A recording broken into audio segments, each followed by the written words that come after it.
टेनअप coin के नाम पर फ्रॉड हो रहा है। ये मेरा पहला तासुर था जब मैंने इसकी वेबसाइट का विजिट किया। मैं आमतौर पर ऐसे प्रोजेक्ट से दूर ही रहता हूं और इन पर नजर भी नहीं डालता, लेकिन मैंने आपके मुसलसल कमेंट्स की वजह से इस पर गौर करने का फैसला किया। फिर मैंने इसके मुख्तलिफ पहलुओं का जायजा लिया और इसके वाइट पेपर को भी पढ़ा, जो इंतहाई भोंडा लगा। मैं इतने बुरे नताइज पर क्यों पहुंचा हूं, इसकी वजूहात बताने के लिए ही मैंने ये वीडियो बनाई है। मैं हूं अली रेहान और आप देख रहे हैं crypto Baba. So let's dive in.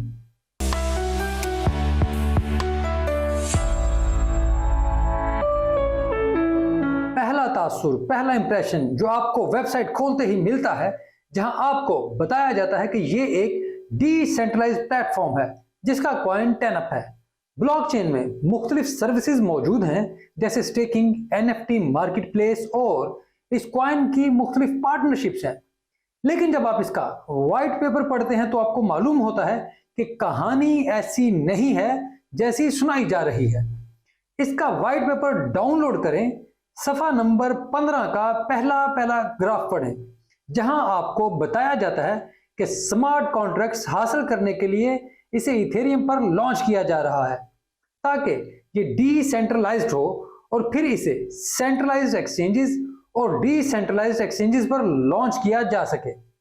अब यहां ये बात समझ आ जाती है, टेनअप इथेरियम ब्लॉकचेन का प्रोजेक्ट बनने जा रहा है, लेकिन फिर अगली लाइन में ही लिखा है कि टेनअप असल में टेनअप कोर ब्लॉकचेन और इथेरियम ब्लॉकचेन के दरमियान ब्रिज का काम करेगा, यानी टेनअप खुद भी एक ब्लॉकचेन है। अब कहानी कुछ यूं है कि टेनअप एक ऐसी ब्लॉकचेन है जिसके पास अपने स्मार्ट कॉन्ट्रैक्ट नहीं, लेकिन फिर भी ये ब्लॉकचेन है और वो इथेरियम की ब्लॉकचेन पर लॉन्च हो गई है ताकि स्मार्ट कॉन्ट्रैक्ट हासिल कर सके। आप भी अब उलझ गए होंगे, तो कोई बात नहीं है, मैं भी नहीं समझ सका कि यहाँ व्हाइट पेपर में कहना क्या चाहते हैं ये लोग, लेकिन अभी और भी पेचीदा मामलात हैं, उनकी तरफ चलते हैं। सफा नंबर 13 और सफा नंबर 14 बताता है कि टेनअप एक प्रूफ ऑफ स्टेक ब्लॉकचेन है जहां माइनर्स अपने कॉइन जमा कराते हैं और फिर ट्रांजैक्शंस को वैलिडेट करते हैं। माइनर्स के कंसेंसस से ट्रांजैक्शंस वैलिडेट हो जाती हैं, लेकिन नहीं, यहां भी टेनअप ब्लॉकचेन एक बिल्कुल नया फीचर लेकर आ गई है। वो सफा नंबर 14 पर बताती है कि असल में तमाम नोड्स इस काबिल नहीं, इस वजह से इनके पास एक मास्टर नोड है जिस पर टेनअप का खास सॉफ्टवेयर चल सकता है। इसमें कुछ ऐसे खास फीचर हैं जो दुनिया की किसी दूसरी नोड के पास नहीं हो सकते। इस वजह से ये मास्टर नोड की असल वैलिडेशन कर सकता है। अब यहां आपको सेंट्रलाइजेशन की बू आती है, कुछ ज्यादा ही बू आती है कि यहां कहानी कुछ और है। खैर, इसको भी छोड़ें, थोड़ा आगे चलते हैं। सफा नंबर 10 बताता है कि टेनअप एक प्रूफ ऑफ स्टेक ब्लॉकचेन का कॉइन है जिसकी सप्लाई इनफिनिट है, यानी सप्लाई लामहदूद है। कॉइन मार्केट कैप भी इस बात की तस्दीक करता है कि इसकी सप्लाई इनफाइनाइट है, यानी कोई मैक्स सप्लाई नहीं है। और 10वें फेज में आकर ब्लॉक रिवार्ड्स 5 टेनअप कॉइन्स पर फिक्स हो जाएगा, यानी 5 टेनअप कॉइन्स पर ये फिक्स होगा। लेकिन इसकी अपनी ब्लॉकचेन का डेटा कहां है, ट्रांजैक्शंस का रिकॉर्ड्स किधर हैं? कम से कम वेबसाइट के ऊपर ऐसा कुछ भी मौजूद नहीं है।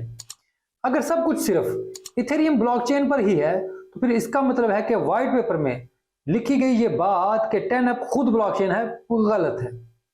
ऐसी ही एक और दिलचस्प चीज ये भी है कि टेनअप के साथ एक टेनअप स्मार्ट भी मौजूद है जो ब्लॉकचेन में इनकलाब बर्पा करने जा रहा है। अब इनकलाब की बातें होंगी तो कान तो खड़े हो जाते हैं कि आखिर क्या इनकलाब बर्पा होने जा रहा है, तो बंदा जरा मजीद गौर से पढ़ने लग जाता है। तो सफा नंबर 11 पर चलते हैं। यहां जाकर आपको पता लगता है कि इथेरियम की ब्लॉकचेन पर टेनअप स्मार्ट नामी टोकन लॉन्च किया जाएगा, जहां क्रिकेट की पहली एनएफटी भी आएगी और बहुत कुछ भी होगा। यहां पहली पर्सन टू पर्सन एक्सचेंज होगी और पहली शरई एक्सचेंज भी होगी। अब आप खुद देखें कि यहां पर क्या हो रहा है, ये सब कुछ क्या है। अब मैं इस पर क्या कहूं, ये इनकलाब है। खैर, सफा नंबर 12 के मुताबिक टेनअप स्मार्ट की टोटल सप्लाई 200 मिलियन है, जिसमें से 5% को शुरू में ही बर्न कर दिया जाएगा। 5% को शुरू में बर्न कर देंगे, लेकिन क्यों बर्न कर देंगे ये मालूम नहीं है, बस बर्न कर दिया जाएगा। प्री सेल टोकन 20% होंगे, डिसेंट्रलाइज एक्सचेंज की लिक्विडिटी 20% होगी, जबकि 15% 10 स्मार्ट टोकन को पुराने टोकन 10 टोकन्स में कन्वर्ट किया जा सकेगा। यानी 30 मिलियन 10 टोकन्स को 10 स्मार्ट टोकन में तब्दील कर दिया जाएगा। ये कैसे और किसके टोकन होंगे ये भी मालूम नहीं है। 200 मिलियन में से 20 मिलियन टोकन टीम को मिलेंगे बतौर उनका हक एथेरक। ये तो खैर हो गया व्हाइट पेपर के। अगर आपको इसकी कोई बात, इसमें से कोई नागवार गुजरे तो मैं इसके लिए माजरत खा हूं, लेकिन मुझे जो व्हाइट पेपर में नजर आया मैं तो वो बता रहा हूं। लेकिन मैं इतना ही बता सकता हूं जितना मुझे समझ आया है। लेकिन इससे ज्यादा मजेदार चीज इसका वॉलेट है, जिसको मास्टर नोड्स चलाते हैं। तो मैंने आप लोगों की खातिर इसके वॉलेट को इस्तेमाल करने का फैसला किया। तो इसमें एक इंतहाई अजीब चीज थी कि अगर आप इसमें 10 टोकन जमा कराएंगे तो आपको ट्रेडिंग के लिए बेहतरीन सिग्नल दिए जाएंगे।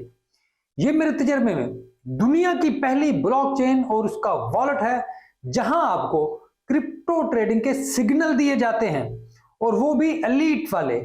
आज तक किसी भी ब्लॉकचेन या डिसेंट्रलाइज्ड एक्सचेंज पर गए हो तो उन्होंने बताया हो कि आपको बेस्ट इंफॉर्मेशन के लिए मार्केट टूल्स दिए जाएंगे, लेकिन यहां आपको सिग्नल मिल रहे हैं कि ये खरीदो और ये बेचो।